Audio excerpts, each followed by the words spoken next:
டெல்லியிலிருந்து சற்று நேரத்தில் புறப்படுகிறார் தாவேக தலைவர் விஜய். கரூர் நெரிசல் வழக்கு தொடர்பாக 19ஆம் தேதி விஜயை மீண்டும் விசாரணைக்கு அழைக்க வாய்ப்பிருப்பதாகவும் அண்மை தகவல் வெளியாகியுள்ளது. கூடுதல் விவரங்களோடு இணைகிறார் எமது சிறப்பு செய்தியாளர் ராமகிருஷ்ணன். ராமகிருஷ்ணன், வணக்கம். விவரங்கள். வணக்கம். அதாவது கரூரில் 41 பேர் பலியான விவகாரம் தொடர்பாக நேற்றைய தினம் சிபிஐ அலுவலகத்தில் நேரில் ஆஜராகி தனது விளக்கங்களை அளித்த விஜய் இன்னும் சற்று நேரத்தில் தலைநகர் டெல்லியில் இருந்து புறப்பட இருக்கிறார். அவர் தங்கியிருந்த ஹோட்டலில் இருந்து தற்போது டெல்லி விமான நிலையத்திற்கு சென்று கொண்டிருக்கிறார். சரியாக 11 மணிக்கு டெல்லியில் இருந்து விமானம் புறப்பட இருக்கிறது சென்னைக்கு. இங்கிருந்து 2.5 மணி நேரத்தில் அவர் சென்னை வருவார் என்று எதிர்பார்க்கப்படுகிறது. ஏற்கனவே நேற்றைய தினம் விசாரணை முடிவடைந்த நிலையில் விஜய் செய்தியாளர்கள் யாரையும் சந்திக்கவில்லை.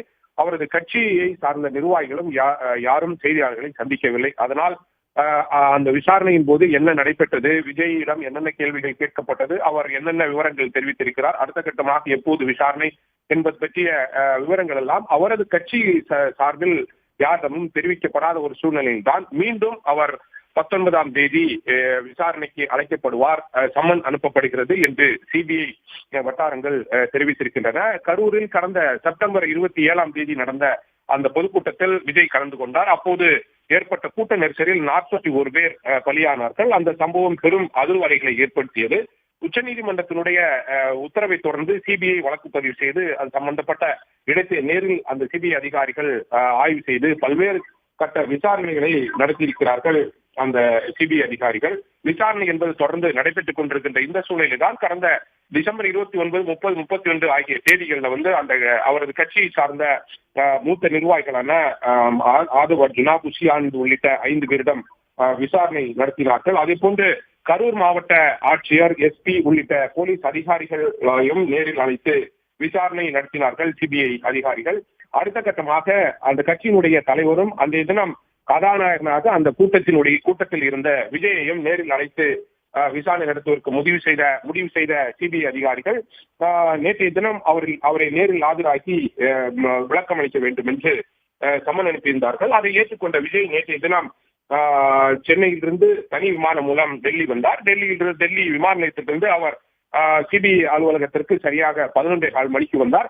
11:45 மணிக்கு அவரை சிபிஐ அதிகாரிகள் விசாரணையை தொடங்கினார்கள். பல்வேறு கேள்விகளை எழுப்பினார்கள். முதலாவதாக அன்றைய தினம் 27ஆம் தேதி அன்று தான் கலந்து கொண்ட கூட்டத்தில் என்ன நடைபெற்றது என்பது குறித்து அவரிடம் தெளிவாக கேட்டறிந்தார்கள். இது குறித்து அவர் தான் எத்தனை மணிக்கு அங்கு சென்றேன், எவ்வளவு நேரம் நான் பேசினேன், என்னென்ன ஏற்பாடுகள் செய்யப்பட்டிருந்தது, எதற்காக காலதாமதமாக நான் சென்றேன், இது போன்ற பல்வேறு விதமான கருத்துக்களை அவர் தெரிவித்திருக்கிறார். அதற்கு அடுத்த கட்டமாக தான் கேள்விகளை அவர் சிபிஐ அதிகாரிகள் கேட்டிருக்கிறார்கள்.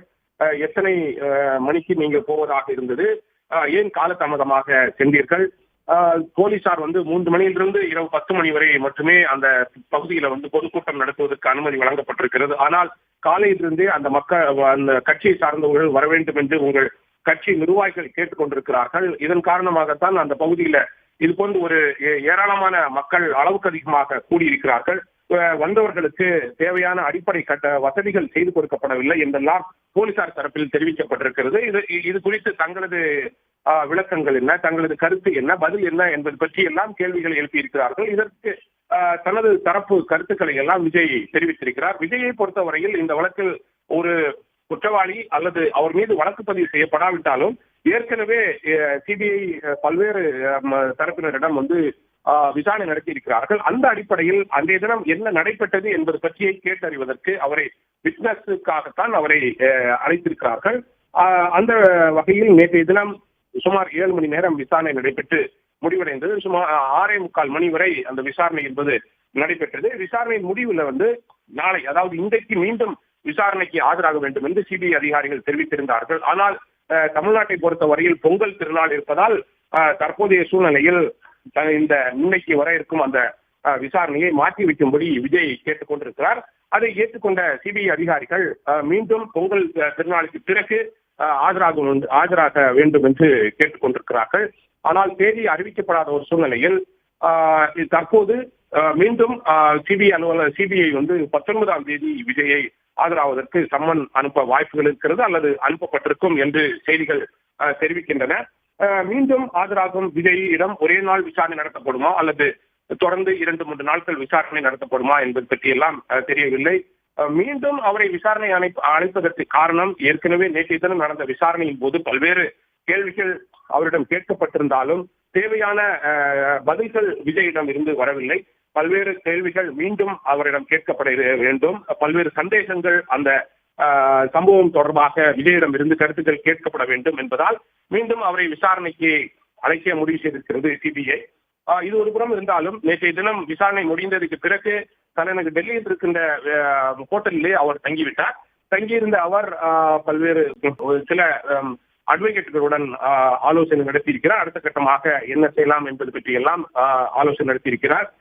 தங்கியிருந்த அவர் சற்று முன்பு டெல்லியில் தங்கியிருந்த ஹோட்டலில் இருந்து டெல்லி விமான நிலையத்திற்கு சென்று கொண்டிருக்கிறார். 11 மணிக்கு இங்கிருந்து அவரது தனி விமானம் புறப்பட்டு சென்னை செல்ல இருக்கிறது. 2.5 மணி நேரம் இங்கிருந்து சென்னை வருவதற்கு, அங்கு வருவதற்கு 1.5 மணி நேரம் 1:30 மணிக்கு அங்கு அவரது விமானம் வரும் என்று எதிர்பார்க்கப்படுகிறது. விஜயை பொறுத்தவரை இதுவரை விசாரணையில் என்ன நடைபெற்றது என்பது பற்றியெல்லாம் அவரது தரப்பில் இருந்து தெரிவிக்கப்படவில்லை. அதே போன்று சிபிஐ தரப்பில் இருந்தும் இதுவரை அவரிடம் என்னென்ன கேள்விகள் கேட்கப்பட்டது என்பது பற்றிய விளக்கங்கள் தெரிவிக்கப்படாத ஒரு சூழ்நிலையில் மீண்டும் விஜயை சிபிஐ விசாரணைக்காக அழைத்திருக்கிறது. உடனுக்குடன் செய்திகளை தெரிந்து கொள்ள சன் நியூஸ் பெல் ஐகானை கிளிக் பண்ணுங்க.